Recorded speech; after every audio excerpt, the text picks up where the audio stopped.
Hello friend, কেমন আছো? আশা করছি ভালো আছো। আমিও ভালো আছি, সুস্থ আছি। তো ফ্রেন্ড, একটা টপিক নিয়ে কথা বলতে চাই, কিছু মনে করো না। সেই টপিকটা হলো 99% লোক, প্রত্যেকে 99% না, 100% লোক সবাই সুখ শান্তি আনন্দ খুঁজে, ঠিক না? আমরা প্রত্যেকে আনন্দ সুখ শান্তি খুঁজি, তার জন্য দিনরাত পরিশ্রম করি। দিনরাত যে যে যে কাম করে সে পরিশ্রম করে, ছেলে মেয়েকে ভালো, কারো স্বপ্ন ছেলে মেয়েকে নিয়ে, কারো নিজস্ব নিয়ে, তো সেগুলো করে।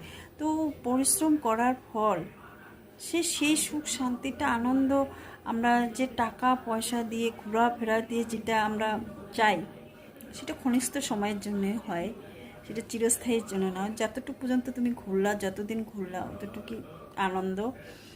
যতটুকু পয়সা দিয়ে তুমি পয়সা দিয়ে সুখ শান্তি আমার মনে হয় না যে খুব পাওয়া যায়।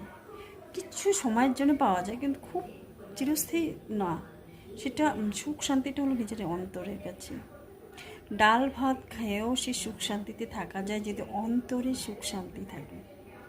আর যদি অন্তরে সুখ শান্তি না থাকে, তুমি যত মাছ মাংস খাও, যত ভিআইপি হোটেলে খাও, যদি শরীরে বেমার থাকে, তো কিছু খেলেও ভালো লাগবে না, সে শরীরে লাগবে না। তো সে ব্যায়ামারটাকে আগে ঠিক করতে হবে। তো ব্যায়ামারটা হলো নিজের মনটাকে স্থিরতা করতে হবে, মনটাকে সুন্দর করে তুলতে লাগবে। আর মনটা যখন শান্তি আনন্দ থাকবে, তখন বাইরের জিনিসটা অটোমেটিকই হ্যাপি লাগবে, ভালো লাগবে। তো আমি একটা কথাই বলতে চাই, সে মনটাকে যদি হ্যাপি আর সুখী থাকতে হয়, তো নিজের রিমোট কখনো অন্যের হাতে তুলে দেবেন না।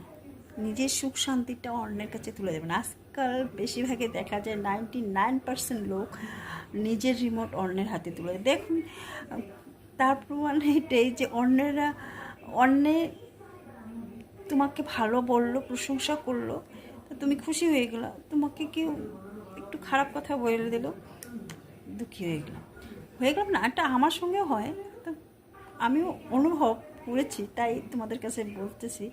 তো কেন বাবা আমার রিমোট অন্যের কাছে দিব? লোকের তো স্বভাবে হলো সমালোচনা করা।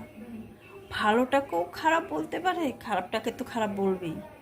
তো নিজের রিমোট নিজের কাছে রাখবেন, নিজের সুখ শান্তিটা নিজেই বেছে নেবেন। নিজের যখন কখনো খারাপ লাগে, সেটাকে যদি আপনি মনে করেন না আজকে খারাপ, কালকে ভালো হবে, ঈশ্বর সব ঠিক করে দেবে, তো ঠিক অটোমেটিকই ঠিক হয়ে যাবে। কিন্তু অন্যেরা করবে না, অন্যেরটা তোমার সেটা চাবে না।